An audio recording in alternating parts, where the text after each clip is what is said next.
बिस्मिल्लाहिर्रहमानिर्रहीम, अस्सलामुअलैकुम and a very good morning public में आपको खुश आमदीद कहूँगी। मैं हूँ अरमला हसन। उम्मीद करते हैं जी आप बिल्कुल ठीक ठाक होंगे, मज़े में होंगे, आपकी सुबह अच्छी हुई होगी। अगर आप लाहौर में हैं तो स्मॉग ने आपका गला ख़राब नहीं किया होगा, आपके नाक में इरिटेशन नहीं हो रही होगी, क्योंकि अभी स्मॉग ज़्यादा हो गई है। कल रात को भी इनफैक्ट मैं ट्रैवल करी थी तो मुझे अंदाज़ा हुआ कि स्मॉग की जो इंटेंसिटी है वो दिन ब दिन उसमें इजाफा हो रहा है। ऐसे लग रहा था कि कोई दिसंबर का महीना है और हम मोटरवे पे जा रहे हैं और सख्त तरीन धुंध है। एक्चुअली में ये धुंध नहीं है, स्मॉग है। और क्योंकि आपको पता है भी सर्दियों का तो उस तरह से नामो निशान भी नहीं है, लेकिन चूँकि जैसे ही अब ये पिछले कुछ सालों से जो स्मॉग का फिनोमेना हम देख रहे हैं, it's getting worst day by day.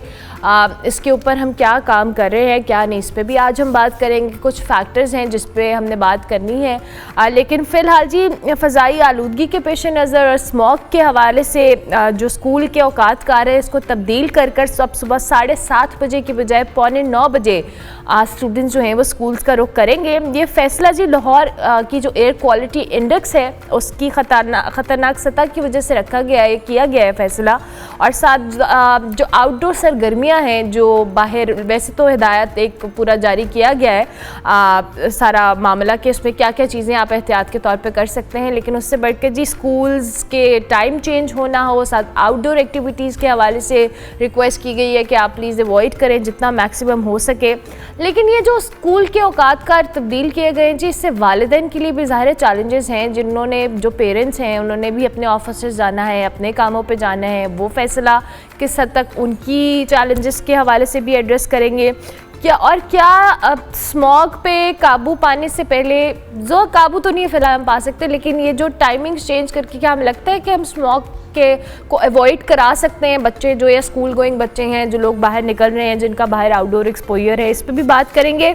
और साथ साथ एक तरफ तो हमारी जो सूबाई वज़ीर साहिबा मरियम औरंगज़ेब, वो कहती हैं कि हम 70% ख़ुद ज़िम्मेदार हैं स्मॉग के, लेकिन रिपोर्ट्स के मुताबिक पाकिस्तान में जी पूरा साल वेस्टर्न विंड कॉरिडोर जो है, मगरब से हवाएं और बारिश और ठंडक आती है, लेकिन जैसे ही मौसम तब्दील होता है तो ईस्टर्न विंड कॉरिडोर की मशरिक़ की जानिब से हवाएं चलती हैं और जो इंडिया से हवाएं यहाँ रुख करती हैं उसकी वजह से स्मॉग में इजाफा होता है। ये रिपोर्ट्स कह रही है, मैं नहीं कह रही हूँ।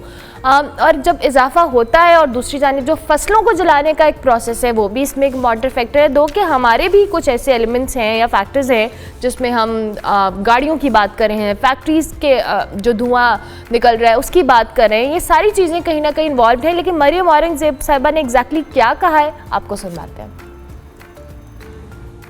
ये ओवरनाइट चेंज बदलेगी नहीं, और जो क्रॉस बाउंड्री इंडिया से दिल्ली से लेकर चंडीगढ़ तक और वो जो एक wind corridor, eastern wind corridor बनता है, उससे 30% स्मॉग का जो विंड का डायरेक्शन है वो हमारी तरफ आती है। लेकिन वो 70% जो हमारे अपने अमाल हैं, हमारी अपनी कंट्रीब्यूशन है, उसके साथ मिलकर AQI लेवल्स वो आते हैं जो आप देखते हैं। ठीक है, अपने अमालों की बात की है उन्होंने, आपके और मेरे, लेकिन जिसके साथ साथ मरियम नवाज़ साहिबा जो हमारी CM पंजाब हैं, उनकी जानिब से भारत के साथ ही क्लाइमेट डिप्लोमेसी के हवाले से भी तजवीज़ दी गई है कि दोनों ममालिक या जो हमारी बाउंड्री है जिसकी वजह से ये मामला हो रहा है स्मॉग वाला, क्योंकि जो पंजाब है इंडिया का, वहाँ से फसलों को जलाना और जो स्मॉग का प्रोसेस है उस पर मिलकर काम किया जा सके और एक मौसर पॉलिसी तश्कील दी जा सके। ये कितना डूएबल है इस पर भी हम तज्जिया लेंगे। हमारे साथ जी स्कूल्स वाले मामले पर डिस्कशन के लिए काशिफ मिर्ज़ा मौजूद हैं, president all Pakistan private school federation, उनको खुश आमदीद कहते हैं। Thank you very much Kashif साहब, आपका भी बहुत शुक्रिया। और जो इसके एनवायरमेंटल फैक्टर्स हैं, स्मॉग की रीज़न है, जो इसको हम कैसे प्रिकॉशनरी मेजर्स ले सकते हैं, एहतियात कैसे कर सकते हैं, मरियम शाह हमारे माहौलियात हमारे साथ मौजूद है। Thank you very much Mariam, good morning, आप दोनों का बहुत शुक्रिया। मैं ज़रा आपकी इजाज़त से स्कूल्स वाले मामले को पहले एड्रेस कर लेती हूँ कि स्कूल का टाइम चेंज किया गया है। पहले तो आप ये बताएं कि आप लोगों की जो भी डिस्कशन हुई हुकूमत पंजाब के साथ, क्या अंडर डिस्कशन मामला आए, किस वजह से आप लोगों ने टाइमिंग चेंज किया और क्या चीज़ें टेबल पर डिस्कस हुई? देखिए, पहली बात तो ये इसमें क्लैरिटी होनी बड़ी ज़रूरी है। स्टेक होल्डर्स को पूछ के ये कभी मामला होते ही नहीं है, तो ये रातों रात इस किस्म के बयानात आ जाते हैं, हुक्म आ जाता है, तो इसमें एक तो ये क्लैरिटी है। लेकिन ये आज का पहले दिन का ये इशू नहीं है। अब अगर हम देखते हैं for the last at least 10 to 15 more than 15 years, तो ये सारी चीज़ें हमें 15 सालों से ज़्यादा हो चुके हैं, ये फेस कर रहे हैं। बहुत सी मीटिंग्स मुख्तलिफ मौक़ों में माजी में हो चुकी हुई हैं, जिसमें बड़ी ज़बरदस्त प्लानिंग और कम्प्रीहेंसिव डिस्कशन तब की गई थी, और उसमें जब हम इनका पार्ट रहे हैं उस वक्त बहुत सजेशंस हमने फॉरवर्ड भी की थी। देखें आप लाहौर या कराची या फैसलाबाद जैसे बड़े शहरों के अंदर जहाँ ये इशू आ रहा है, और हम देख रहे हैं पिछले 4-5 सालों से, तो हम टॉप लेवल पे फर्स्ट 5 के अंदर जो है अनफॉर्चुनेट है कि हम इस पे पोल्यूशन के हवाले से, स्मोक के हवाले से टॉप पे हैं। एयर क्वालिटी जो आजकल सूरत हाल है, इसमें देखें एक चीज़, टाइम चेंज करना कोई हल नहीं है। ये डैमेज कंट्रोल करने की हद तक तो आप कुछ एफर्ट कर सकते हैं, लेकिन ये कोई इसका हल नहीं है। दुनिया के अंदर अगर हम देखते हैं, पाकिस्तान के अंदर तो ये लाहौर और कराची एक मिसाल है, दुनिया में इससे भी बड़े शहर थे जहां आबादी भी इससे ज़्यादा थी, और उन्होंने ऐसी सिचुएशन को बड़ा अच्छे तरीके से उन्होंने हैंडल किया। आप न्यूयॉर्क को देखें, लंदन को देखें, पेरिस को देखें, टोक्यो को देखें, तो क्या उन्होंने किया? उन्होंने नंबर 1 अपना जो ग्रीन इनिशिएटिव्स हैं उनको इन्हेंस किया, उन्होंने अपने जो लैंड एरिया था ग्रीन उसको इन्हेंस किया। दूसरा उन्होंने काम किया जो एनर्जी रिसोर्सेज थे उनको ग्रीन पे लेकर गए। फिर सबसे इम्पॉर्टेंट ये था कि आपकी जो पॉपुलेशन प्लानिंग थी, जो आपकी टाउन प्लानिंग होती है, जो आपकी बढ़ती हुई आबादी अगले 15, 20, 25 सालों में, उनकी प्लानिंग उनके पास है। फिर उनके अंदर ना सिर्फ ये बल्कि उन्होंने जो पब्लिक ट्रांसपोर्ट थी उसको इन्होंने जो है वो एनकरेज किया। ये नहीं है कि वहाँ पे प्राइवेट ट्रांसपोर्ट नहीं है, प्राइवेट ट्रांसपोर्ट भी इक्वली बड़ी वहाँ पे इम्पॉर्टेंट है, हैवी है, लेकिन बावजूद उसके उन्होंने इनकरेज किया। हमारे अनफॉर्चुनेटली पिछले कम से कम 35-40 सालों से हम देख रहे हैं पब्लिक ट्रांसपोर्ट को डिलिबरेटली जो है वो डैमेज किया गया है, और उसकी जगह जो रिप्लेस किया गया है वो प्राइवेट लोगों को किया गया। नतीजा ये आप देख लें, अभी एक रिसेंटली भी एक कोर्ट की तरफ से एक ऑर्डर आया है जिसमें प्राइवेट स्कूल्स को ये कहा गया है कि वो अपनी बसेस और जो पब्लिक ट्रांसपोर्ट है उसको मेरा सवाल घूम फिर के काश साहब इसी बात पे आता है कि टाइमिंग चेंज करने से क्या फ़ायदा होगा, क्योंकि जो पेरेंट्स दोनों वर्किंग है, 9 बजे उनके ऑफिस के टाइम है, 8:45 बजे उन्होंने बच्चों को स्कूल कैसे छोड़ना है, फिर 2 बजे एक जूनियर क्लास की छुट्टी हो रही है, 2:30 बजे सीनियर क्लास की छुट्टी हो रही है, कैसे होगा? फ़ायदा तो शायद बहुत ज़्यादा नहीं होगा, ठीक है, नुकसान ज़्यादा होगा। उसकी वजह यह है कि आपका एक फैमिली सिस्टम होता है। जब हमारे पेरेंट्स जब घरों से बाहर निकलते हैं, बच्चों को छोड़ने जाते हैं, आपकी law and order situation, security issues ऐसे हैं कि वो पब्लिक ट्रांसपोर्ट बहुत से जो है वो अफोर्ड ही नहीं कर सकते, तो वो अमूमन जब उनका अपना दफ्तर के औकात उसी के अंदर वो उसको मैनेज करते हैं, वो जाते हुए बच्चों को पहले ड्रॉप करते हैं और फिर अपने अपने ऑफिस। मैं तो हिम्मत देती हूँ उन पेरेंट्स को जो पब्लिक ट्रांसपोर्ट पे अपने बच्चे भेजते हैं, ये उनकी बेचारों की मजबूरी है, जाहिर है वो उस तरह से नहीं कर पाते, लेकिन क्योंकि पब्लिक ट्रांसपोर्ट के भी कोई हालातों वाक़यात तो है नहीं कि आप अपने छोटे बच्चों को कहें कि आप पब्लिक ट्रांसपोर्ट पे स्कूल चले जाएं। पेरेंट्स रिस्पॉन्सिबिलिटी ले रहे हैं, इवन पैदल भी नहीं भेज सकते। मरियम साहिबा, जैसे अभी हमने बात की कि ये तो स्कूल टाइमिंग्स का मामला हो गया, अब स्मॉग के हवाले से हमारी जो सूबाई वजीर है मरियम औरंगजेब, उन्होंने कहा जी 70% हम अपना किरदार अदा करें, 30% के इंडिया से आता है। डू यू थिंक कि ये बात तो उन्होंने कह दी कि ये सिर्फ 1-2 दिन की कहानी नहीं है, सालों से हमने कुछ ना कुछ ऐसे फैक्टर्स को बीच में जो कि इंक्लूड किया है, तभी वजह हम आज इस स्मॉग की वजह से बात भी कर रहे हैं और उससे सफ़र भी कर रहे हैं। जी देखें, ये तो बहुत अच्छी बात है कि इन्होंने एडमिट किया है कि 70% हमारा है इशू, बिकॉज इससे पहले वो सारा कुछ ही ब्लेम इंडिया पे डाले थे। तो आई थिंक अभी जो गवर्नमेंट जो इनिशिएटिव्स ले रही है इस साल, जो उन्होंने काफ़ी चीज़ें हैं जो उन्होंने पर्सपेक्टिव में लाई हैं। उन्होंने कहा है कि पहली चीज़ ये कि smog is an all year problem, pollution is an all year problem, ठीक है। इससे पहले हम यही होता था कि इन महीनों में हम उसको देख के थोड़ा परेशान हो के लाइफ गोज़ ऑन, बट बात यही है कि अभी भी जो इन्होंने स्मॉग मिटिगेशन प्लान जो अनाउंस किया था, it was from March till I think January या फरवरी, सितंबर तक आई थिंक, जो the thing is it's a year round problem, ठीक है। हमारी जो सारी पोल्यूशन कॉजिंग जो चीज़ें हैं उसमें गाड़ियाँ आ जाती हैं, इंडस्ट्रीज़ आ जाती हैं, क्रॉप बर्निंग आती है, ब्रिक किल्न्स, वेस्ट मैनेजमेंट, बहुत सारी, इट्स मतलब total different across different sectors ये प्रॉब्लम है। सो ये पूरे साल चल रही होती है और ये पूरे साल कंट्रीब्यूट कर रही होती है आलूदगी को, पोल्यूशन को, हमारी हेल्थ को। इनविजिबल एमिशंस होती हैं। ये नहीं है कि जो गाड़ी धुआं ज़्यादा फेंक रही है या हमें लगता है कि हाँ ब्रिक किल्न में से धुआं निकल रहा है, बहुत बुरी बात है, बट एक्चुअली बहुत ज़्यादा जो एमिशंस होती है वो इनविजिबल होती है, वो हमें दिखाई नहीं देती मोस्ट ऑफ द टाइम। हमारी जो सबसे लीडिंग कॉज है गाड़ी का फ्यूल क्वालिटी है, विच इज़ सो बैड। हम लोग मतलब वो कहने को वो यूरो 3, 4, 5 पे शायद आ गए, मगर जो रिफाइनरीज में जो ऑयल हमारा जो मिक्स हो रहा है उसमें मिलावटें हो रही हैं, वो हम यूरो 2 से आगे जा ही नहीं पा रहे। सो ये सारी चीज़ें हैं। It's a very cross sectoral problem, मतलब स्कूल्स का है। और जो इन्होंने ये बात की कि स्टेक होल्डर्स जो हर इंडस्ट्री स्पेसिफिक उनको लोग लेने चाहिए, उनसे डिस्कशंस करनी चाहिए, उनसे प्रॉब्लम्स और सॉल्यूशंस और चैलेंजेस, ये सारी चीज़ें उनको अलग अलग इंडस्ट्रीज से लेके करना पड़ेगा। ये ऐसे नहीं हो सकता अभी जो हो रही है वो फायर फाइटिंग हो रही है, ठीक है, अब हम यही कह रहे हैं कि अच्छा चले टाइमिंग्स थोड़ा बढ़ा देते हैं ताकि बच्चों को शायद थोड़ा उसका इम्पैक्ट कम हो, क्योंकि AQI लेवल्स जो है जैसे दिन बढ़ता जाता है तो कम होता जाता है। तो चलें ठीक है, अगर बच्चा 450 AQI नहीं तो 400 AQI, मतलब doesn't make sense। लेकिन मरियम आपने भी अभी खुद बात की है कि ये सिर्फ ये हम इस वेदर चेंज के साथ नहीं एक्सपेक्ट कर रहे होते हैं, ये ओवर द ईयर सारी चीज़ें हो रही होती हैं। जैसे हमें पता है पूरा साल गाड़ियों में से धुआं भी निकल रहा है, हमारी जो ब्रिक्स कैन हैं उनको भी हम नहीं कंट्रोल कर पा रहे हैं, फैक्ट्री वेस्ट है, वो भी सारी चीज़ें इन्वॉल्व हो रही हैं। जब हमें एक चीज़ का पता है, हमारे पास पॉलिसीज़ मौजूद हैं, हमने कहा है कि हम भट्टियाँ बंद कर देंगे ईंटों की, लेकिन हमारे पास GT रोड पे ये सारा सिस्टम है और वो सारा मिशन भी लाहौर के अंदर ही आ रहा है। हम सिर्फ इंडिया पे ब्लेम नहीं कर सकते कि जी उन्होंने पंजाब में फसलें जलाई और हमारे आ गया, ये हम खुद भी कॉन्ट्रीब्यूट। शी इज़ राइट, लेकिन if she is right and she knows the reason, then why not to take precautionary measures about it. देखिए ये एक बहुत मल्टी लेयर्ड एक प्रॉब्लम है, ये एक सिंपल प्रॉब्लम नहीं है, ये बहुत एक कॉम्प्लेक्स प्रॉब्लम है। और जैसे मैंने कहा कि हमें हर सेक्टर को लेके उसकी हर यूनिक चैलेंजेस, उसकी प्रॉब्लम्स, उसके सॉल्यूशंस को लेके एड्रेस करना पड़ेगा। और जैसे उन्होंने बात की कि जो लोग एक्चुअल काम कर रहे हैं उनके साथ ये जो टॉप लेवल पे जो गवर्नमेंट बैठे हैं, सही है, मतलब उनकी बहुत अच्छी इनिशिएटिव है कि वो इसके चीज़ के बारे में कुछ करें, मगर उनको सबको साथ लेके इकट्ठा लेके कम्युनिटीज़ को लेके सिटीजन्स को लेके, ये इट्स अ प्रॉब्लम दैट मतलब सारे इसमें इन्वॉल्व हो जाते हैं। हाँ, एक मास लेवल के ऊपर डिस्कशन होनी चाहिए लोगों को। काशिफ साहब, स्टेक होल्डर्स की आपने बात की, जाहिर है आप लोग आप प्रेसिडेंट हैं all Pakistan private school federation के। जाहिर है प्राइवेट स्कूल्स के अपने मामलात होते हैं, उनके अपने सिस्टम्स होते हैं, तो क्या कभी किसी मीटिंग में, कभी किसी किसी जगह पर बुलाया जाए आपको और पूछा जाए या बताया जाए या डिस्कशन की जाए कि जी हम ये फैसला लेने लगे हैं, क्या आपके कंसर्न्स हैं, हम इसको कैसे सॉर्ट आउट कर सकते हैं, कोई सजेशंस?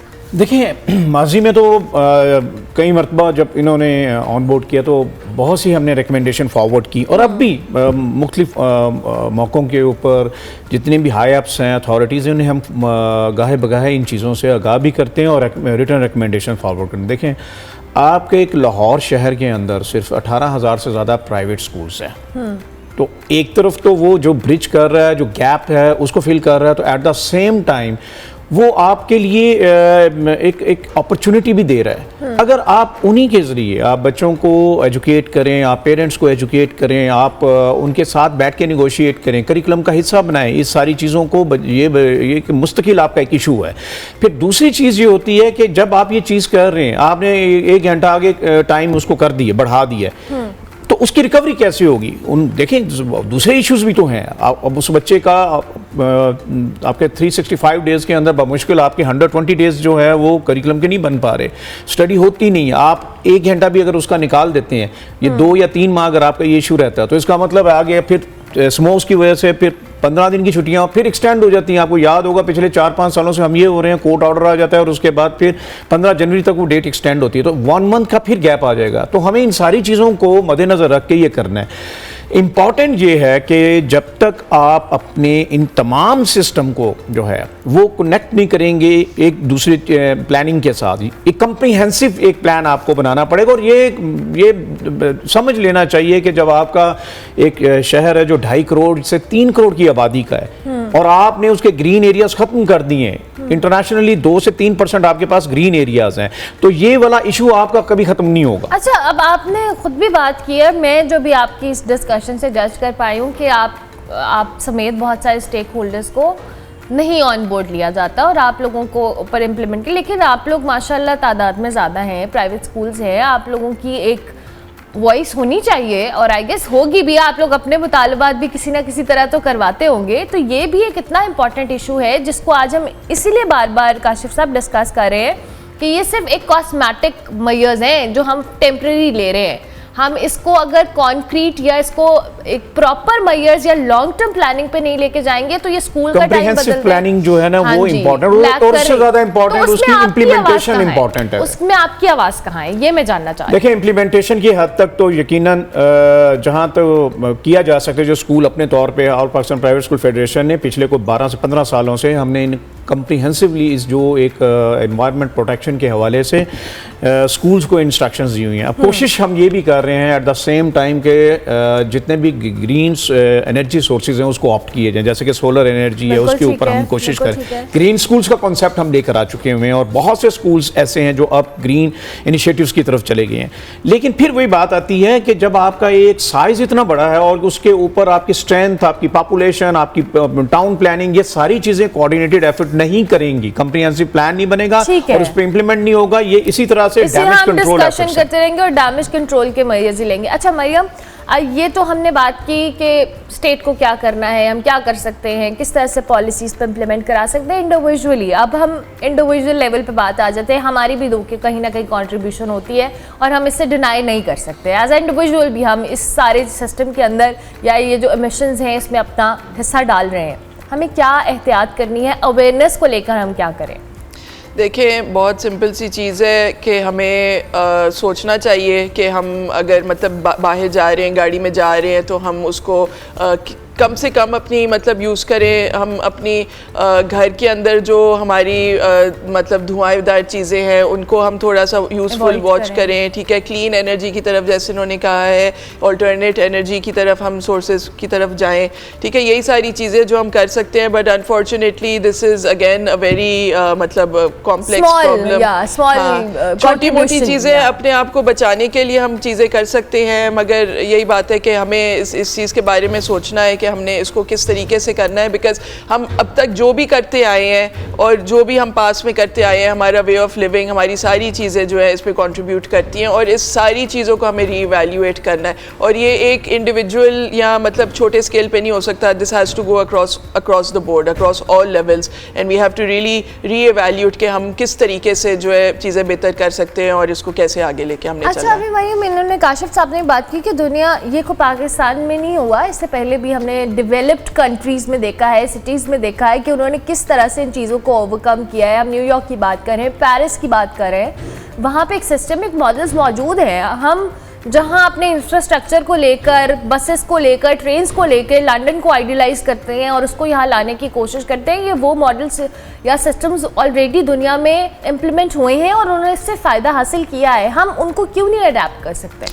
देखिए, हर जगह के अपने यूनिक चैलेंजेस होते हैं, अपनी यूनिक फैक्टर्स होते हैं। तो हमें बग़ैर इसके कि हम उसको बग़ैर सोचे समझे एम्यूलेट करें, we have to kind of really think कि हमारे अपने यूनिक क्या प्रॉब्लम्स हैं और उसको हमने किस तरीके से सॉल्यूशंस करनी है। हम दूसरे मुल्कों से बिल्कुल इंस्पिरेशन ले सकते हैं। चाइना, बीजिंग का इतना बुरा स्मॉग लेवल था इन द 2000s, अर्ली 2000 में 2000s में, और उन्होंने 8-10 साल लगा के और कंसिस्टेंटली और कमिटमेंट के साथ 8-10 साल लगा के, लॉन्ग टाइम, यू नो, आपको प्लानिंग, उस पर इम्प्लीमेंटेशन, पॉलिसीज और स्ट्रैटेजीज, ये सारी चीज़ें हैं।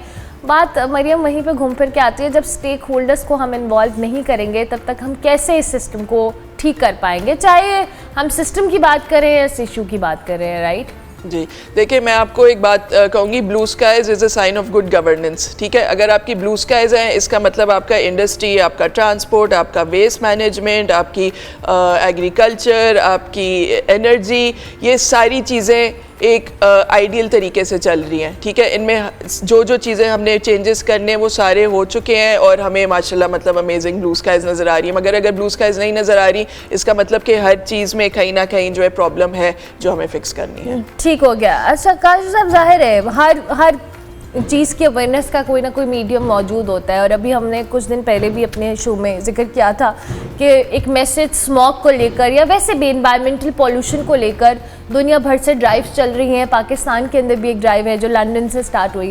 व्हाट डू यू थिंक कि हमें अपने बच्चों को भी इसमें अब करना है इन्वॉल्व, स्कूल्स के अंदर अवेयरनेस कैंपेन्स के अंदर, कि उनको भी हम इनकरेज करें कि वो through art, through any message वो इस चीज़ को हाईलाइट करें कि ये एक स्मॉग बहुत बड़ा इशू है जिससे हमारी जो ब्रीदिंग इशूज से लेकर हमारी हेल्थ तक everything is being affected, right. इस हवाले से तो देखें, हमने फेडरल मिनिस्ट्रीज़ को भी और जो प्रोविंशियल मिनिस्ट्रीज़ हैं इन्हें इन राइटिंग भिजवाया कि आप जो नेक्स्ट जो करिकुलम है उसको जब आप डिज़ाइन करें तो आप इन जो साइंस सब्जेक्ट्स हैं इसमें एनवायरनमेंट का एक सब्जेक्ट जो है कंप्लीट उसको ऐड करें।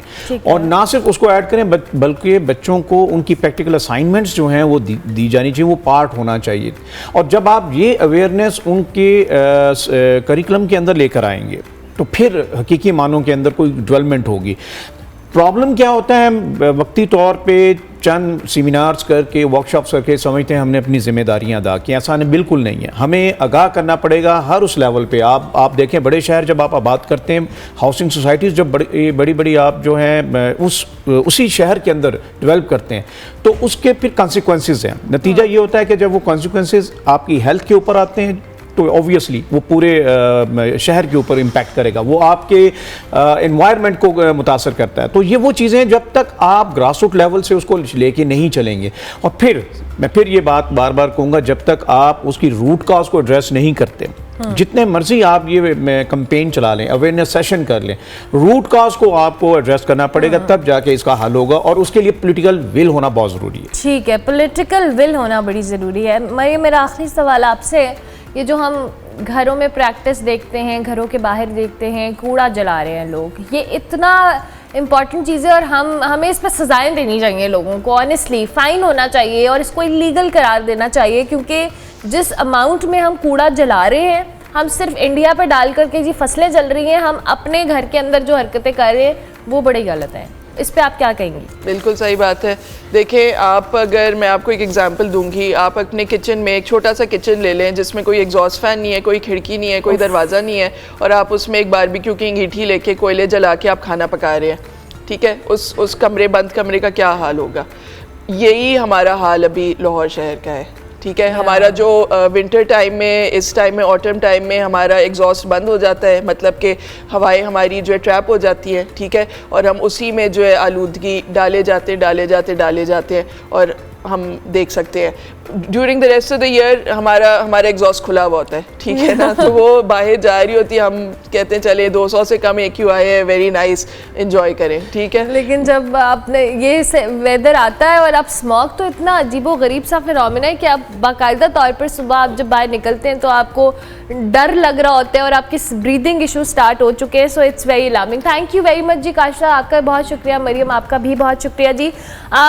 स्मॉग के पेश नज़र स्कूल के टाइमिंग्स बदलने पे एतराज़ात तो नहीं है, हम चैलेंजेस की बात कर रहे थे कि जी ये पेरेंट्स के लिए बड़ा मुश्किल हो जाता है, जो मदर वर्किंग है या जो फादर, दोनों अगर पेरेंट्स काम कर रहे हैं तो उनको अपने बच्चों को स्कूल छोड़ना या उनको लेके जाना, खुद ऑफिस पहुंचना इटसेल्फ एक बहुत बड़ा चैलेंज है। और 1-1.5 घंटे से हम ये एक्सपेक्ट करें कि स्मॉग इफेक्ट नहीं करेगा तो दिस इज़ रॉन्ग। हाँ, हम थोड़ी बहुत बचत कर सकते हैं और उसके साथ साथ अपने तौर पे जी एहतियात करें। अगर आप कूड़ा जला रहे हैं तो ना जलाएं, और अगर आपके घरों में खिड़कियां दरवाजे आप लोग खुले रखते हैं तो इस वेदर में अवॉइड करें, आउटडोर एक्टिविटीज़ से अवॉइड करें, गैर ज़रूरी तौर पे घरों से ना निकले, मास्क का इस्तेमाल करें जितना अपने तौर पर, और अगर आप अफोर्ड कर सकते हैं तो एयर प्योरीफायर अपने घर में उसका इस्तेमाल कर लें।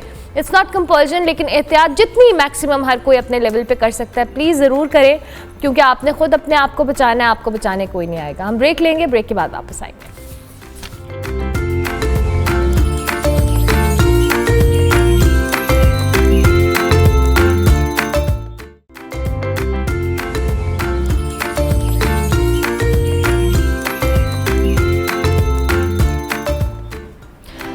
Welcome back to good morning public जी। ब्रेक के बाद वापस आ गए। स्मॉग इतना बड़ा इशू था कि हमने प्रोग्राम का आगाज़ स्मॉग के हवाले से किया। दो के हमारे प्रोग्राम का आगाज़ हमेशा पॉलिटिकल डिस्कशन और तज्जियों से होता है, लेकिन पॉलिटिकली डेवलपमेंट्स का तो मैं जिक्र नहीं, डेवलपमेंट तो नहीं कहूँगी, लेकिन जो जो चीज़ें हैं, कुछ अहम खबरें हैं। और बानी PTI से मुतल्लिक जो अरकान कांग्रेस का ख़त है अमरीकी सदर को मौसूल हो गया है और उस पर कहा गया है कि जी इसको मुनासिब वक्त पर इस ख़त का जवाब दिया जाएगा। और साथ साथ जी तहरीक इंसाफ के अंदर के जो अंदरूनी मामलात हैं, इख्तलाफात हैं, उसके हवाले से भी बात करेंगे। सलमान अकरम राजा साहब और फैसल चौधरी के दरमियान सुलह भी हो गई है। और दूसरी जानिब क्या ये अंदरूनी इख्तलाफात तहरीक इंसाफ के लिए आइंदा आने वाले दिनों में मज़ीद मुश्किलात खड़ी करेंगे या नहीं, इस पर हम पहले भी बात कर चुके हैं, लेकिन अब फिर डिस्कशन करेंगे। और दूसरी जानिब जी आज अखबार में बड़ी इंटरेस्टिंग सी खबर लगी हुई थी जिस पर PTI रहनुमा की स्टेटमेंट है और बुशरा बीबी की रिहाई से मुतल्लिक भी है जी कि बुशरा बीबी की रिहाई के बदले गंडापुर साहब ने क्या पेशकश की है, इसके आगे एक क्वेश्चन मार्क है। इस क्वेश्चन मार्क का जवाब भी तलाश करने की कोशिश करेंगे। हमारे साथ शाहिद मेतला साहब मौजूद हैं, उनको खुशामदीद कहते हैं। Thank you very much Shahid sahab, good morning, I hope you are doing well. हमें पता लगा है कि आप नॉर्मली सुबह सुबह शोज़ में नहीं जाते, लेकिन आज आप हमारे शो में आए हैं, उसके लिए आपका डबल शुक्रिया कि आप तशरीफ़ लाए। ये सबसे पहले तो हम बानी PTI से मुतल्लिक जो अरकान है, अरकान कांग्रेस, इनका जो ख़त अमरीकी सदर को मौसूल हुआ है, इस हवाले से आप क्या कहेंगे? Good morning, Armila, और thank you so very much for introducing me and having me in your show. Thank you. और आप माशाल्लाह से बहुत फ्रेश लग रही हैं और चूँकि आप तो रूटीन में ये चीज़ें कर रही हैं तो इसलिए आपके लिए मेरा ख्याल है काफ़ी कन्वीनियंट है ये वाला जॉब। अच्छा, coming back to your point and question, देखिए ये इसको लेके हमारे यहाँ बहुत ज़्यादा तनकीद की जा रही है। इसके 2-3 एस्पेक्ट्स हैं, दो अलग अलग डिस्कस कर लेते हैं। एक तो हमें नज़र आ रहा है कि जो ओवरसीज कैंपेन है इमरान खान साहब को रिहा करने के हवाले से, रिलीज करने के हवाले से, वो ज़्यादा हमें ऑर्गेनाइज्ड नज़र आती है रादर कि जो इनसाइड है। इनसाइड हम देख रहे हैं बहुत सारी इनफाइटिंग है, बहुत सारी आपस में लड़ाई झगड़े हो रहे हैं, एक दूसरे पर इख्तलाफात और बहुत सारे इल्ज़ामात के निश्तर चलाए जा रहे हैं। दूसरी तरफ हम ये देखते हैं कि बाहर की जो कैंपेन है वो मुसलसल एक रिदम के साथ जारी और सारी है, मुसलसल एंगेज किया जा रहा है। आप UK की बात कर लीजिए, USA की बात कर लीजिए, हर जगह पे जो कांग्रेस मैन है, यहाँ पे house of common, house of lords के UK में जितने लोग हैं उनको एंगेज किया गया। जुल्फी बुखारी ने एंगेज किया है, वहाँ पे अमेरिका में आतिफ खान है, दूसरी लीडरशिप है, तो वो खासी ऑर्गेनाइज्ड है। और अब ये 60 कांग्रेस मैन का खत लिखना प्रेसिडेंट बाइडन को ये कोई छोटी बात नहीं है, ये बहुत बड़ी डेवलपमेंट है। और ये भी कहा जा रहा है कि अगर वो बाइडन किसी किस्म का हुक्म देते हैं या कोई नोटिस वगैरह लेते हैं तो वो बाइंडिंग लेजिस्लेशन की सूरत इख्तियार कर लेगी या बाइंडिंग रेजोल्यूशन की शक्ल इख्तियार कर लेगी। एक आध पहले भी कांग्रेस में इमरान खान साहब के हक में करारदाद पास हो चुकी है, लेकिन वो नॉन बाइंडिंग थी, लेकिन डेफिनेटली उसकी वजह से हेडलाइंस बनती है और दुनिया भर में बनती है। और अगर ये वाला कुछ इस पे कोई पेशरफ्त होती है तो ये बाइंडिंग सॉर्ट ऑफ रेजोल्यूशन होगी जिसको हमें ओबे करना पड़ेगा। दूसरी चीज़ ये है कि इसको बहुत नेगेटिवली लिया जाता है। देखिए ये मुसलसल ही इस तरह का तर्ज अमल रहा है, पैटर्न रहा है पाकिस्तानी पॉलिटिशियंस का, ना सिर्फ रहा है बल्कि दुनिया भर में बाकी भी पॉलिटिशियंस इसी तरह से करते हैं। आप बेनज़ीर भुट्टो साहिबा को देख लीजिए, उन्होंने भी बहुत सारे लॉबियस्ट हायर किए हुए थे, बल्कि अभी हाल ही में 1.5 मिलियन डॉलर्स के अगेंस्ट इपरी ने, जो कि एक गवर्नमेंट का थिंक टैंक है और ज़्यादातर सिक्योरिटी इशूज को देखता है, लुक आफ्टर करता है, उन्होंने भी एक फर्म को हायर किया है वहाँ वाशिंगटन में पाकिस्तान की गुडविल के लिए और जो सिक्योरिटी के अफेयर्स हैं उनको प्रोमिनेंट करने के लिए। तो 1.5 मिलियन डॉलर्स अच्छी खासी अमाउंट बनती है, it becomes like 45 crore rupees per annum, ये एक बहुत बड़ी अमाउंट है। तो उसके अगेंस्ट उन्होंने किया, तो डेफिनेटली ज़रूरत होती है तमाम जो स्टेक होल्डर्स हैं वो अपनी अपनी कारकर्दगी को उजागर करने के लिए एंगेज करते हैं, लॉबियस्ट एंगेज करते हैं वहाँ। तो इसमें कोई ऐसा हरज नहीं है अनटिल अनलेस ये मुल्क के अगेंस्ट नहीं है, मुल्की इदारों के अगेंस्ट नहीं है। मुझे इससे ज़्यादा एतराज़ बहरल इन बातों पे रहा है PTI की, जो वो IMF को ख़त लिखते रहे, उसको स्कटल करने की कोशिश करते रहे, उसको सबोताज करने की कोशिश करते रहे। those were the things who were objectionable. ठीक हो गया, ठीक हो गया। अच्छा, अगला सवाल मेरा तहरीक इंसाफ का भी, आपने जैसे खुद भी शायद से बात की कि जो इनकी ओवरसीज़ कैंपेन है वो हमें मोर ऑर्गेनाइज्ड नज़र आती है एज़ कम्पेयर टू पाकिस्तान। हमने जो यहाँ पे देखा है तहरीक इंसाफ के जो अंदरूनी इख्तलाफात हैं, मामलात हैं, बड़े खुलकर सामने आए हैं। जो एक सिस्टम है लॉबी का या एक ग्रुप बंदी है वो हमें नज़र आती है, बहुत ऑब्वियस भी हुई है पिछले कुछ अरसे में, हमने देखा है। और अब बुशरा बीबी की रिहाई का मामला है, जिससे मैं आज अभी रेफरेंस भी दे रही थी कि गंडापुर साहब के किरदार के ऊपर बहुत सारे सवालात उठा रहे हैं तहरीक इंसाफ के इंटरनली बहुत सारे लोग। और इस पे बैरिस्टर सैफ ने भी कहा है कि अली अमीन ने साबिक वज़ीर आज़म की जो अहलियाँ हैं उनकी रिहाई के हवाले से किरदार की बात की थी, लेकिन उन्हें इस बात का इल्म नहीं है कि वो किरदार क्या था और उसके बदले क्या ऐसी बातचीत हुई। आप क्या समझते हैं जी, ये इस तरह की जो इंटरनल इख्तलाफात हैं तहरीक इंसाफ की मुश्किलात में मज़ीद कितना इजाफा कर सकते हैं, और जबकि ये बहुत ऑब्वियस भी हो रहे हैं? डेफिनेटली अरबला, ये कोई अच्छा साइन नहीं है। हमें मुसलसल नजर आ रहा है कि ये इनफाइटिंग बढ़ती जा रही है। छोटी छोटी बात पे उनके इंटरनल रिफ्ट्स बहुत ज़्यादा वाइड हो जाते हैं। आप देखिए कि जो उनकी सियासी पॉलिटिकल कमेटी है उनकी खबरें भी मुसलसल बाहर आ रही होती हैं। अदरवाइज भी हमें सोशल मीडिया पे भी बहुत सारी हमें टग ऑफ वॉर नज़र आ रही होती है। KPKB की भी बात करें तो आप देखिए कि अभी कैबिनेट बनी ही थी अली अमीन गंडापुर की, तो उसके बाद से एक्सपल्शन शुरू हो गई थी, लोगों को निकालना उन्होंने शुरू कर दिया था। और फिर इसी तरह से ये सिलसिला आज भी जारी और सारी है। जो बात आप कर रही हैं बुशरा बीबी के हवाले से, बहुत सारी खबरें आई हैं कि उनको डील, और ख़ास तौर पर ऐसे जो हुकूमत के और इस्टेब्लिशमेंट के लोग करीब समझे जाते हैं, सहाफ़ी, उन्होंने दावे किए कि वो डील के नतीजे में बाहर आई है। मैं उसको किसी और तरह से लेता हूँ। देखिए, उसमें पहले तो ये कहा जा रहा था कि किसी भी तरह से डील नहीं की जाएगी PTI के साथ और कोई भी रिलीफ इनको नहीं दिया जाएगा। उन पे हालात और भी ज़्यादा तंग होने जा रहे हैं, उनकी चीज़ें और भी ज़्यादा टाइट होने जा रही हैं। और फिर यकायक उन्होंने ये बात करना शुरू कर दी कि जी बुशरा बीबी एक डील के नतीजे में आएंगे। तो मैं समझता हूँ कि अगर डील होती तो कभी भी उसको इस तरह से मेंशन ना किया जाता, रिपीटेडली मेंशन ना किया जाता और उसका क्रेडिट ना लिया जाता। तो उसकी फिर क्या वजह है कि बुशरा बीबी, एक तो देखें वो उनका टू सम एक्सटेंट टाइम पूरा हो गया था, कोई और केस वगैरह नहीं था, 9-10 महीने से वो थी। और पहले याद कीजिए जब उनको गिरफ्तार भी किया गया था तो 2-3 दफा उनको गिरफ्तार करने से पहले सोचा गया, चांसेस दिए गए और इस तरह का माहौल पैदा किया गया कि शायद उनको गिरफ्तार ना किया जाए। तो अभी फिर उनको कोई रखना कोई मुनासिब बिला सूद भी था। फिर वो बीमारी का भी शिकार थी। एक और भी, आप अगले क्वेश्चन की तरफ जाना चाह रही है, बट मैं एक और भी बात करना चाह रहा हूँ। मैं इसको थोड़ा सा इंटरलिंक करूंगा। जो अली अमीन गंडापुर 4 अक्टूबर को यहाँ एक लॉन्ग मार्च लेके आए थे, डी चौक पे पहुंचना चाह रहे थे, वो सारा एक प्लान था। और वहां पे अली अमीन गंडापुर ने, मैं समझता हूँ, मेरा एनालिसिस इस तरह से है कि वहां पे उन्होंने गवर्नमेंट को ऑब्लाइज किया, जिसके जवाब में गवर्नमेंट ने उनको ये बुशरा बीबी की रिहाई की सूरत में उनको भी फिर रिटर्न किया है।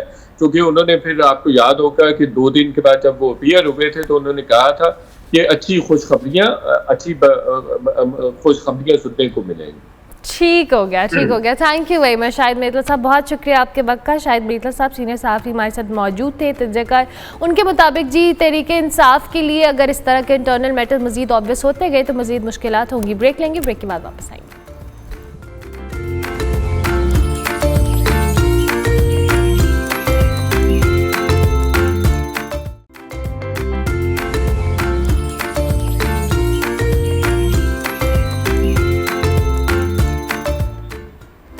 Welcome back to good morning public. जी ब्रेक के बाद वापस आए। क्रिकेट के हवाले से हम बात करेंगे। पाकिस्तानी सियासत के अंदर इतना थ्रिल और इतनी एक्साइटमेंट आजकल हमें कम मिल रही है जितना में क्रिकेट के अंदर एक्साइटमेंट तो नहीं, कुछ ट्विस्ट हैं और वो समझ से बाहर है कि एक पॉइंट पे हमें लगता है कि हमारी टीम संभल गई है, लेकिन फिर अगले दिन कुछ ऐसा होता है या कोई ऐसी बात हो जाती है, कोई ऐसा इस्तीफ़ा आ जाता है, कोई ऐसी सर्जरी की बात हो जाती है कि हम हैरान परेशान हो जाते हैं कि ये फिर क्या हुआ। पाकिस्तान क्रिकेट बोर्ड के साथ जी बढ़ते हुए इख्तलाफात के बायस जो वाइट बॉल टीम के हेड कोच थे गैरी क्रिस्टन, उन्होंने अपने ओहदे से इस्तीफा दे दिया है। ये फैसला उस वक्त सामने आया जी जब उन्हें सिलेक्शन के मामलात में वो इख्तियारात नहीं दिए गए जिसकी यकीन दहानी उनकी तैनाती के वक्त उनको कराई गई थी। और सोर्सेज ये भी कहते हैं कि गैरी क्रिस्टन ने ऑस्ट्रेलिया और जिम्बाब्वे के जो टूर है उनके लिए तैयारियां मुकम्मल कर ली थी, लेकिन सिलेक्शन कमेटी के साथ जो अदम हम आहंगी है उन्होंने उसको बड़ा डिसअपॉइंट किया और पीसीबी ने जी जेसन गिप्सी को जो अबूरी हेड कोच के तौर पर मुंतखब कर लिया है। आइंदा आने वाली कौमी क्रिकेट टीम की 3 सीरीज़ के लिए मोहम्मद मसरूर टीम के फील्डिंग कोच मुकर्रर कर दिए गए हैं। ये सूरत हाल जी पाकिस्तान के लिए कितनी तशवीशनाक हो सकती है, क्योंकि आगे चैंपियंस ट्रॉफी भी है, जिन टूर्स की मैं बात कर रही हूँ जिसमें ऑस्ट्रेलिया और जिम्बाब्वे का टूर भी शामिल है, और इसके साथ साथ ये जो अचानक होती हुई तब्दीलियाँ हैं इस पे हम बात करेंगे। तनवीर अहमद साहब हमारे साथ मौजूद हैं, साबिक टेस्ट क्रिकेटर हैं, उनको खुश आमदीद कहते हैं। Thank you very much Tanveer साहब, बहुत शुक्रिया आपके वक्त का। Good morning, I hope you are doing well. ये जो कल इस्तीफा आया है, सबसे पहले तो आप इस हवाले से क्या कहेंगे? देखिए, बहुत ज़बरदस्त ये इस्तीफा आया है और मुझे बड़ी खुशी हुई कि गैरी क्रिस्टन ने ये इस्तीफा दिया है, क्योंकि बात ये है कि वो तो पाकिस्तान में तो रहता नहीं, क्योंकि उसको बहुत अच्छे तरीके से पता है कि इज्जत बेइज्जती होती क्या है। हमारे यहाँ पे तो किसी को पता ही नहीं इज्जत बेइज्जती होती क्या है। हम तो कहते हैं बस पैसे आने दो, ईंट मिलती है, मिलने दो, भाड़ में जाए, कोई इज्जत करे, बेइज्जती करे, जलील करे, कुछ भी करे, हमारा तो काम है सिर्फ नोट छापना, बस कुर्सी पे बैठना। उन लोगों का मसला नहीं है, वो इज्जत की बात करते हैं। बिल्कुल सही दी है। वजह ये है क्योंकि अगर आप ओडीआई की टीम सेलेक्ट कर रहे हैं या कोई भी उसको प्रॉब्लम्स हैं, ठीक है, मैं तो अभी सेंट्रल कॉन्ट्रैक्ट की बात ही नहीं कर रहा ना, उसको तो साइड पे रखिए ना। अगर आप टीम सेलेक्ट कर रहे हैं तो वो तो आपका पाकिस्तान टीम का हेड कोच है, वो गली नंबर 340 का हेड कोच नहीं है, वो पाकिस्तान टीम का हेड कोच है भाई। उसको आपने ला के बिठाना होता है, चाहे जेसन गिलेस्पी था चाहे गैरी क्रिस्टन है, आपने उसको ला के बिठाना है, उससे पूछना है मुझे ये बताएं, जब आपकी टीम वर्ल्ड कप में अच्छी परफॉर्मेंस नहीं थी तो रिपोर्ट किसने दी थी? क्या आकिब जावेद और अजहर अली ने रिपोर्ट दी थी पाकिस्तान टीम की? आपके कोचेस ने रिपोर्ट दी थी ना पाकिस्तान टीम के लड़कों की कि भाई टीम के अंदर ये सब कुछ हो रहा है। जब टीम हारेगी तो आप कप्तान और कोच को पकड़ते हैं, जब जीतेगी तब भी कप्तान और कोच को पकड़ते हैं, और जब टीम की सिलेक्शन की बात होती है कप्तान कोच की मुशावरत होती है। जब आपने उसको घास ही नहीं डाला तो वो पागल थोड़ी है उस भाई। वो दुनिया में बहुत बड़े बड़े कोचेस में उसका नाम आता है, वो डिफरेंट लीग्स में कोचिंग करता है, वो इंडिया हो गया, साउथ अफ्रीका हो गया, इन टीमों के साथ उसने कोचिंग की हुई है। वो पागल नहीं है, उसने बहुत अच्छा काम किया है। और आगे चल के मुझे ये लगता है कि अगर जेसन गिलेस्पी के साथ भी इन्होंने ऐसे ही किया, वो भी छोड़ सकता है, क्योंकि जेसन गिलेस्पी भी खुश नहीं था जब बाबर आजम को इन्होंने हटाया टेस्ट क्रिकेट के अभी इंग्लैंड के अगेंस्ट। मैं मानता हूँ 18 इनिंग्स में उसकी कोई परफॉर्मेंस नहीं थी, बिल्कुल सही है, उसको रेस्ट करवाया गया, वो करवाना भी चाहिए था। लेकिन आपको याद होगा पूरा टोला बैठा था, 50 या 100 लोगों का बोर्ड के अंदर पूरा टोला बैठा था। वो टोला इंग्लैंड की सीरीज के लिए नहीं बैठा था, वो बाबर आजम को ड्रॉप करने के लिए बैठा था। ये 5 टीमों का मेंटोर, वो जो फ्रॉडियर टूर्नामेंट डोमेस्टिक क्रिकेट का हुआ, उसके जो 5 मेंटोर है, जिसमें वकार भी तो, मिसबा भी तो, शोएब मलिक भी, सरफराज भी, ये सब बैठे थे। क्रिकेट बोर्ड के वो लोग जिनको जगह ही नहीं है, मेरिट ही नहीं है बोर्ड के अंदर, वो लोग बैठे हुए, ठीक है। मतलब ये सब लोग बैठ के बाबर आजम का फ्यूचर तय कर रहे थे। और जब ये फ्यूचर तय हो रहा था कि इसको टेस्ट में डालें या ना डालें, उस टाइम भी जेसन गिलेस्पी से कोई ऐसी चीजें नहीं पूछी गई, और जेसन गिलेस्पी इस पे भी नाखुश था। जेसन गिलेस्पी ने बोला कि मैं चाहता था कि बाबर आजम टीम के अंदर हो, और ये सारा टोला वहां बैठ के बाबर को कर रहा है। अब मैं आपको बताता हूँ प्रॉब्लम क्या हो रही है। प्रॉब्लम जो मुझे नजर आती है वो ये हो रही है, क्योंकि ये सिलेक्शन कमेटी का तुक्का तो लग गया, इस सिलेक्शन कमेटी का तुक्का लग गया, स्पिन ट्रैक बनाओ, टीम जीत गई, लोग पागल हो गए, पता नहीं दुनिया फतह कर ली हमने, ये आकिब जावेद की चीज ठीक हो गई है, दुनिया फतह कर ली हमने। अब लोगों के साथ सिलेक्टर्स के साथ क्या हो रहा है, चाहे वो बाबर का मामला था, चाहे फखर जमान का, चाहे किसी का, इनका मामला ये है कि हम तो कुछ नहीं कर सकते, चेयरमैन क्रिकेट बोर्ड को आगे लेके आ जाओ बस। चेयरमैन क्रिकेट बोर्ड के आगे आवाज ही नहीं निकल रही किसी भी। मुझे ऐसा लगता है डरे हुए सारे चेयरमैन क्रिकेट बोर्ड से। चेयरमैन क्रिकेट बोर्ड बोलेगा ये बस खत्म, वहां सारी सबकी बोलती बंद हो जाएगी, चुप हो जाएंगे सारे वहां पे। अब मुझे ये लगता है ये सिलसिला ये स्टार्ट हो गया, क्योंकि अपने ऊपर से बल्ली उतारने के लिए चेयरमैन को आगे कर देंगे, ठीक है ना भाई, ये सब कुछ। तो मैं समझता हूँ बहुत आला किस्म का उसने फैसला किया। ठीक है, अभी आपने, ठीक है, आप सही कह रहे हैं कि आपने, आपके मुताबिक कि उनका जो इस्तीफ़ा है, ऑब्वियसली जब एक हेड कोच को ऑन बोर्ड लिया ही नहीं गया टीम की इंपॉर्टेंट डिसीजन के लिए, तो जाहिर है कि एतराज़ात उनको उनके मुताबिक जस्टिफाई किया गया है। जिस तरह से इस चीज़ को जब उनकी हायरिंग हुई थी तब उनको ये कहा गया था कि इख्तियारात उनके पास होंगे। अब ये जो आपने भी टेस्ट मैच की बात की, टेस्ट सीरीज़ की बात की जिससे पाकिस्तान ने जीता है, जो उस पर हम सब बहुत खुश भी हो रहे हैं, तनवीर साहब आपको लगता है कि हमें मज़ीद ये जो कॉम्प्लिकेशंस हैं इससे निकलना पड़ेगा for our team to perform better, क्योंकि आगे हमारे पास बड़े इंपॉर्टेंट इवेंट्स आ रहे हैं। हम चैम्पियंस ट्रॉफी का बार बार जिक्र कर रहे हैं, फिर हमारे पास दौरे ऑस्ट्रेलिया है, जिम्बाब्वे है। एंड मोमेंट के ऊपर हम अभी तक इन झमेलों से ही नहीं निकल पा रहे हैं, तो हमारी टीम की परफॉर्मेंस या कारकर्दगी या स्ट्रैटेजी के लिए हम कैसे प्लान करेंगे? देखिए, अगर 3-4 साल तक आप यहीं बैठ के अगर शो करती रही ना, तो 3-4 साल बाद अगर मेरे पास टाइम हुआ तो मैं आपके शो में आके बात करूंगा और आप ही से पूछूंगा 3-4 साल पहले आप ही ने मुझे बोला था कि ये मसले हल क्यों नहीं हो रहे। भाई, जिस मुल्क के अंदर जिस जगह पे मेरिट का सिस्टम ना हो ना, उस जगह पे कभी भी चीजें ठीक नहीं होती। हमारा मुल्क के जो हालात ऐसे थोड़ी बुरे हालात है, कोई चीजें ठीक होंगी तो मुल्क बेहतर होगा ना। मैं पिछले कोई 10 साल से टीवी पे बैठा हूँ, 20-25 साल क्रिकेट खेला हूँ, मैंने आज दिन तक भी चीजें ठीक देखी यहाँ पे ठीक हो रही हैं। आपके चेयरमैन साल के अंदर 6 चेयरमैन चेंज होते हैं, 6 कोचेस चेंज होते हैं, 6 कप्तान चेंज होते हैं, उनके साथ टीमें चेंज होती हैं। अभी आपके सामने गैरी क्रिस्टन ने रिजाइन कर दिया। मुझे एक बात बताएं, ये जो हमारा क्रिकेट बोर्ड है ये बहुत सीधा क्रिकेट बोर्ड है, बहुत अच्छा है, बहुत प्यारा है, बहुत जबरदस्त काम कर रहा है। पूरी दुनिया में तो बेइज्जती करवाता है हर टाइम, 24 घंटे ये बेइज्जत करवाता रहता है अब पूरी दुनिया में। अभी मुझे एक बात बताएं, ये गैरी क्रिस्टन जो छोड़ के गया है, ये क्या बड़े अच्छे अल्फाजों में इस क्रिकेट बोर्ड को याद करेगा? एक एक चीजें टका के बोलेगा। वो डिफरेंट लीगों में जाता है, हर जगह जाता है। उसने वो तबीयत से इनकी बुराइयां करनी है ना, क्योंकि उसकी एक रेपुटेशन थी। आपने 2 मिनट में उसको जलील करके साइड पे करवा दिया, ठीक है। उसने पूरी दुनिया में आपकी इज्जत करवानी है। फिर आप कहते हैं हमारे ताल्लुकात इंडिया से अच्छे नहीं होते, हमारे ताल्लुकात आईसीसी से अच्छे नहीं होते, फलाने से नहीं होते। ओ भाई, तुम कर क्या रहे हो? तुम लोग सियासत करते हो, सिर्फ आते हो, बैठ जाते हो, क्रिकेट का पता नहीं, मैरिट है नहीं, पसंद के लोग, सियासी लोग ला के क्रिकेट बोर्ड पे बिठा देते हो, जिनको अली बे नहीं पता क्रिकेट की, ठीक है। अब होगा क्या? अब ये जैसन गिलेस्पी को वक्ती तौर पे इन्होंने दिया है, अब वो कोई सियासी, कोई मतलब यानी ऐसा बंदा ला के, हेड कोच ला के बिठा देंगे, उसने करनी है सियासत। एक चीज आपको बता दूं, मैं बार बार बोलता हूँ, ये 90s वाले जो है ना, 90s वाले, ठीक है, ये इनको पाकिस्तान क्रिकेट से दूर कर दो, आपकी क्रिकेट सही हो जाएगी। ये इन्होंने बेड़ा गर्क कर दिया इस मुल्क की क्रिकेट का, इनको दूर कर दो इसी क्रिकेट से। अच्छा, अभी तनवीर साहब आपने खुद भी बात की है, ये फॉरेन कोचेस के हवाले से चले, इनकी हायरिंग या इनके आने पे भी पहले बहुत सारे जो साबिक क्रिकेटर्स हैं वो इतराज़ करते रहे हैं, कुछ इनकरेज भी करते हैं, मिला जुला रद्द अमल आता है। लेकिन जाहिर है जब हम अपने लोकल या अपने कौमी हीरोज़ की बात करते हैं या कोचेस की बात करते हैं, कंपैरेटिवली ये जो फॉरेन कोचेस हैं ये बहुत एक्सपेंसिव भी होते हैं। और कौन से कौमी हीरोज़ की?